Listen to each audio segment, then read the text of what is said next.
KL Pariat, the independent candidate from Jowai North Constituency, also cast his vote at the Iawmusiang polling station today.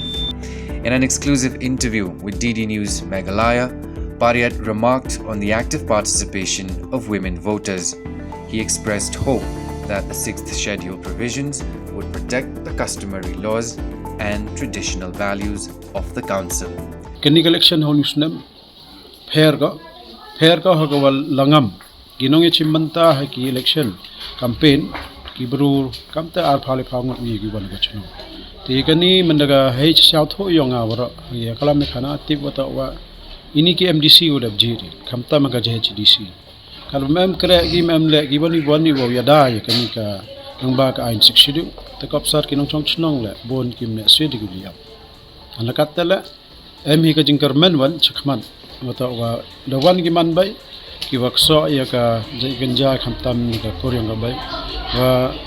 dalai gi te em ga jingkar men ko kho bha wata wa gani go election wanra ka ga jingkalla ha ka voting kamju le ka jing south ho ki wa ka 6 schedule am kam ga schedule am kam ta ka wa ro nei ten na chema ta wa ki wa khi no sngi khi malla khamtam ki dai chayao chat chung la ini la yo ka ma de ya kalam ne khana Pariat is battling it out against the UDP, the NPP and the VPP.